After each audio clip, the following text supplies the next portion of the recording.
Thanks everybody for watching my video on hip hinge. We're going to go through a functional movement assessment first.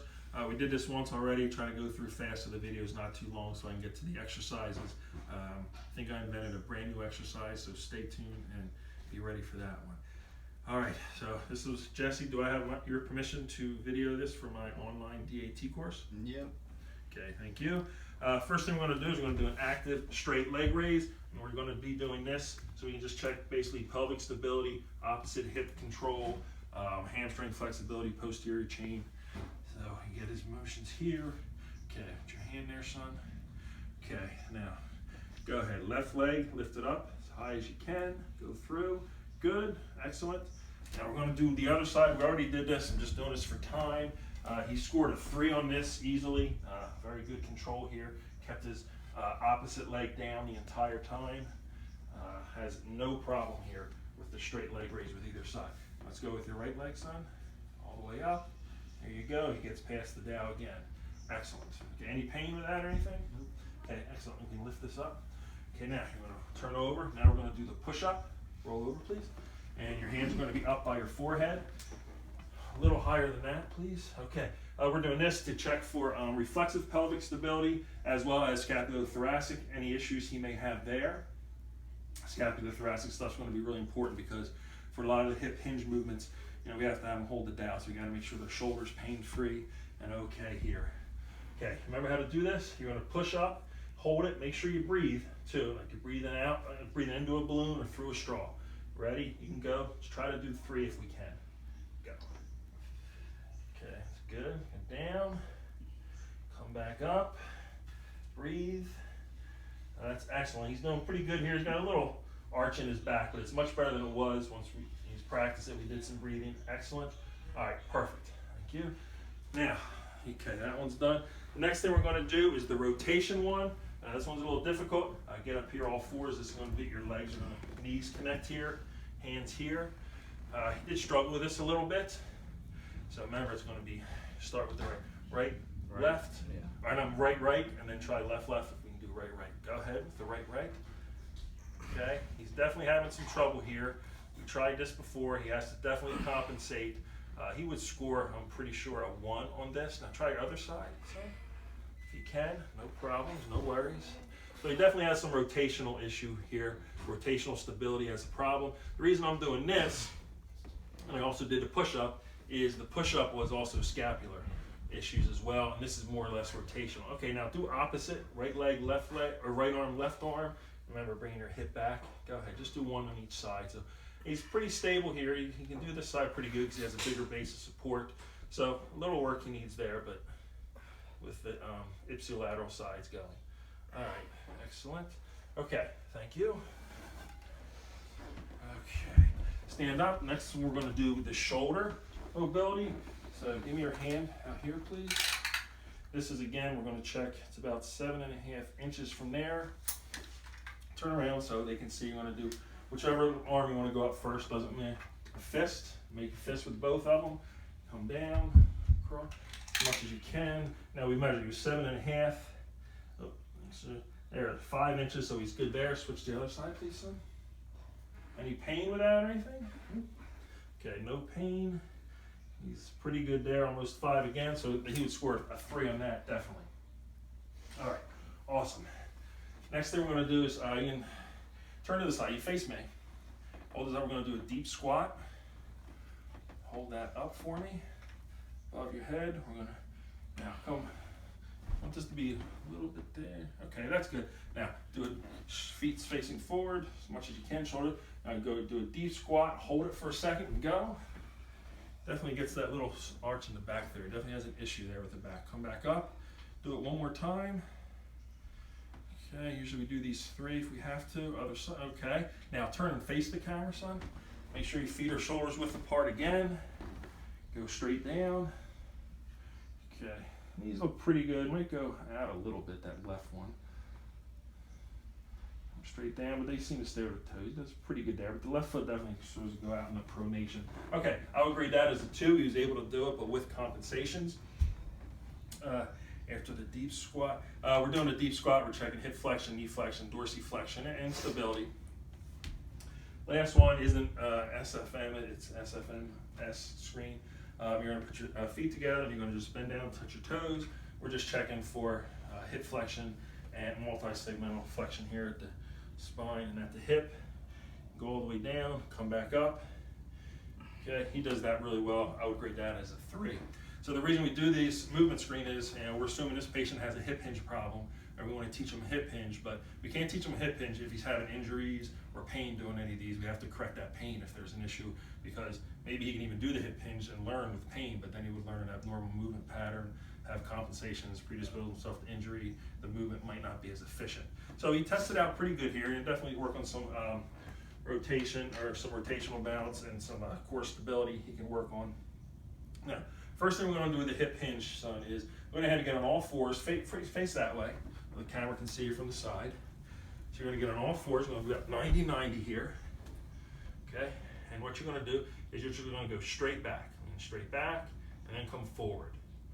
Back, good, back. Now breathe while you're doing this. You want to keep a nice stable spine, good. Back up. Now, I can also use, for some, see some lightning in the background. We've got a vicious storm here brewing. So now, remember, head, thoracic area, and spine. Keep that touching. Ooh, my bad, sorry. Go back. We'll do a few more of these. Okay, it's doing pretty good. Not touching at the thoracic spine as much. I have a little bit. That's good. Nice. Feel a little better when you have that there? Yeah. This gives you good sensory motor feedback. Doing that, okay, awesome. Now, the next thing we're going to do is you're not going to use your hands now. Remember we practiced this one? You're going to come back, and then you're going to come straight up, hips out. You're just moving at your hips here. Okay, do a couple, just like that. Okay, go ahead, up. There you go, and you see he's got that hip hinge working pretty good there. Go up, breathe. Good, give me another one like that without the down, and then now we're going to use the down. And this is why we did shoulder mobility. Here you go. Here's the down. You hold the down for this, son. Remember that. Hold it up a little high so down doesn't hit the ground. Now head goes. You should help. You might feel a little bit of difference there, because you did have your back arch a little bit on the other one. Boom. Feel that? Kind of come up, get that nice hinge motion right there. Nice job. Right there. You feel that? That was perfect hinge. You just a weight shift and a hip movement right there. Perfect. Give me a couple more. Okay, it's really good. Awesome. You did a great job there. Okay, give me one more up. Beautiful. Okay, stand up. So you did really well on that one. So now, make it a little bit harder here. What we're going to do is the same thing. Remember, a hip hinge is you bend your knee and lean forward with the hips. If you go too far, that's now you're doing a squat. We're differentiating the squat from a hip hinge. So let's see you do a hip hinge like this without the dowel to start. Let's see. Feet shoulders width. There you go. Okay. Bend the knee. There you go. That looked a little bit better than the first one. Knee, hip hinge. Okay. Good. Look at you on this side. You're doing pretty good, kid. Another one. Nice. Okay. Now let's do it with this. Okay. The dowel gives you again. Dowel's giving us that sensory motor afferent feedback. Head, thorax, keep it right in the middle. Okay, go ahead, partner. You got it. Boom. Nice. Does seem a little better of a hinge when he does that.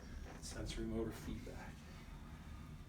He stays pretty good there. To me, that looks pretty, like, can you concentrate right there just for a second, like right in here?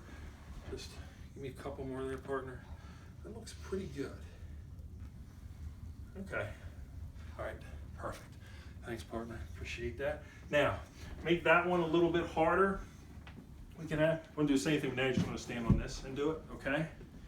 We try a couple. A little more balance. This air pad makes it a little less stable. Dynamic systems theory, we're changing the environment a little bit. Go. Okay, he's got to help stabilize himself a little bit. Give me 2 or 3 like that. There you go.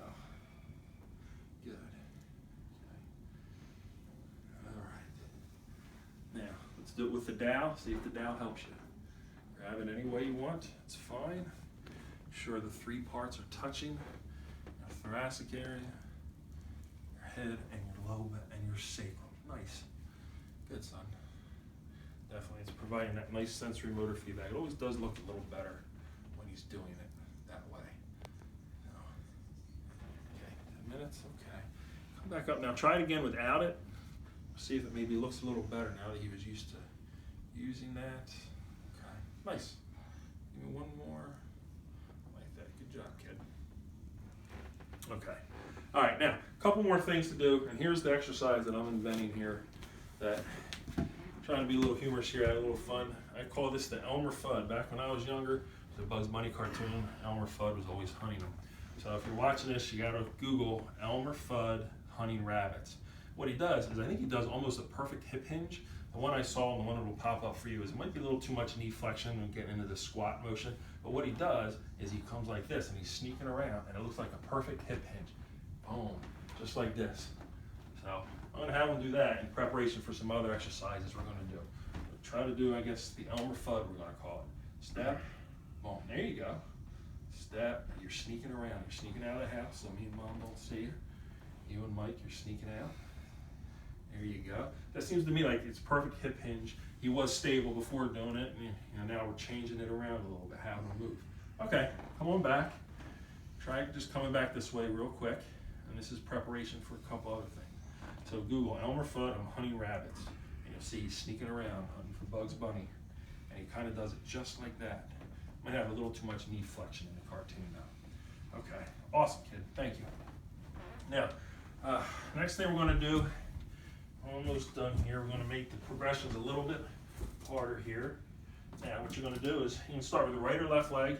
You're going to bend down and you're going to reach for that on one leg, trying to do the hip hinge. Remember, the knee bends, rotate at the hip, pick it up and put it back down.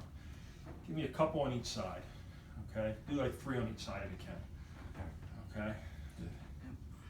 If you're having any issues, let us know. Any pain? Here you go. Now again, we're changing the environment, or actually we're changing the task here now by adding multiple joints to the movement. Okay, and we're also changing the environment because he's on one foot here, so this is really adding to the environment and task as far as DST is concerned. Okay, let me try the other leg now. You established that well. So we'll do 3 there, so that's 6 in this one. Pick it up. Excellent. I have the box here because it's probably easier. Doesn't have to bend over as far. The next progression is we can make it a little, put the weight down even further. Figured you may have a little trouble going all the way down the first time. Okay, was that easy for you to do, you think? Your movements were pretty good. Had a little back issues there, but your movements were pretty good. You want to try it on the ground? Easy, yeah. All right, we'll see if we can try it on the ground. I can give him, again, some feedback. Go ahead. Same thing. Okay, definitely harder, right? Now he's turning his neck there. I'm going to give him this feedback here. Okay, good. Try one more. He's actually keeping pretty good there with that, that feedback. Okay, now try the other one. You okay? Need a break for a second? No, I'm fine. Okay, try the other one. Almost there. And we'll just do one more progression. Good. Now we'll do the feedback again. I'll give you that sensory motor feedback. Afferent, stimulating afferent fibers. Definitely add a little twist there. Okay. Neck up. Okay. That 3.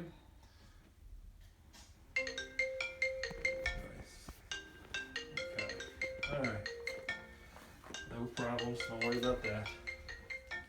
Now, the last thing we can do right here is we can try the same thing, but instead we're going to do a tri-stretch, and then we'll end it with that. Tri-stretch gives a little instability on one leg. Okay, you can handle do that Same one. thing again. Same thing, now we're just alternating even a little bit more. Maybe you do this. You can do this a few times, and then we'll put the other pad down, the air pad, make it a little bit different. Again, all DST. Now something you could do, and I just thought I'd keep going, is as you're doing this, maybe turn your head to the right or to the left as you're going. Okay, as you go down, turn your head to the right and to the left maybe. See that? Maybe like this. Yeah, as you're moving. Makes you, get you off a little bit, right? A little bit. Okay, this is the vestibular, cochlear, obviously we're doing here. He had actually mentioned earlier, he's like, I gotta keep my, did that hurt or? No, it's just harder. Yeah, you can sometimes, something I don't think nobody's really done or tried yet, we can maybe do a little motion at the head, just turn the head a little bit. I know that may have some rotation there, but that's something we could do to add, oh, there he goes, a little harder there. Yeah, it's hard. Okay. Head turn. All right, well, I think we showed some pretty good progressions there. That's it, check out the Elmer Fudd, hunting rabbits. I think that's gonna be funny. I think some people enjoy that. Thanks, Jesse, thank you, Michael. That's good, you can shut it off.